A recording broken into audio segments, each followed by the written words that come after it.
Hello everybody, welcome to Tanu Cine Bites, and today we're having a very interesting discussion about why bad movies are actually succeeding and great movies failing at the box office.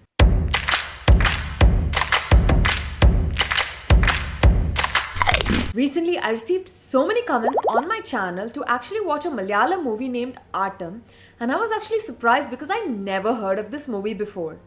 Having zero clue about it, I decided to watch it this week on the OTT platform, and oh my god, my mind was blown. This movie was showcased in the Indian Film Festival of Los Angeles, Indian Film Festival of India, International Film Festival of Kerala, and it actually won the Best Film in the Kerala Critics Association Award of 2023. The film finally released in January 2024 and it received a box office number of around 1.3 crores. Unfortunately, it is much lower than the production budget of 3 crores. At the same time, this week another movie was released on the OTT platform which was one of the most publicized movies of the year called Varshangalku Shesam.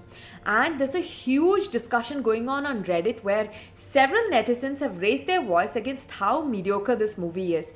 For its bad acting, for its bad makeup, for its bad cringe cliche dialogues and story delivery. Even though this movie was made for a budget of around 20 to 30 crores, this movie went on to make more than 83 crores worldwide and it became a massive hit.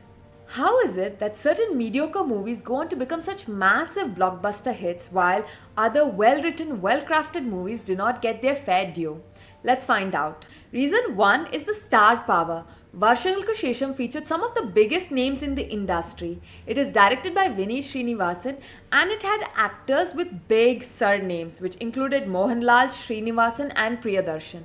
When you have some beloved actors' names involved in a project and you bring in other beloved actors in the form of cameos and extended cameos like Nivin Pauly, Aju Varghese and Basil Joseph, the fan base is definitely going to show up. Sometimes, regardless of the movie's quality, it is the star power that draws the audience in. Reason number 2 is the marketing and hype. Varshangalku Shesam had a massive promotional campaign. As audience, we were bombarded with multiple trailers and interviews and social media buzz. I'm sure just like me, all of you got to see a lot of interviews of Dhyan Sreenivasan and Basil Joseph's banter in the interviews, which created a lot of hype for the movie. Also, the director had done interviews with some major YouTube channels like Film Companion, and he also brought in this idea of nostalgia, which created even more hype. So the nostalgia factor for us as audience is to watch something of Mohanlal and Srinivasan, and he was able to bring that hype into this movie using their sons Dhyan and Pranav. Number 3 is the timing and competition. Varshangalku Shesam was actually released during Eid holidays in April, which is a major festive season, and so it only had one other major competition in the form of Avesham. Families were looking for entertainment, families were looking for light-hearted film, and that is exactly what Varshangalku Shesam promised. It fit the bill perfectly. So sometimes it's all about being in the right place at the right time. Now, let's talk about Aattam, which is a critically acclaimed film, beautifully crafted but unfortunately didn't do that well in the box office. Why is that? First reason being it's a niche appeal. Aattam is an art film with a very specific target audience. While it resonated deeply with the critics and cinephiles, it didn't cater to the broader audience looking for a light-hearted entertainment. I believe even the timing the movie was released was not a good idea.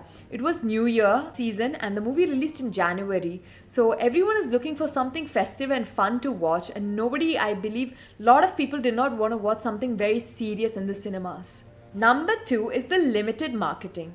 Unlike Varshangalku Shesam, Aattam didn't have a big promotional push. Without a strong visibility, I did not even get to see the trailer of the movie. Usually in movie theaters, before a movie starts in the Middle East, they show trailers of a lot of upcoming films.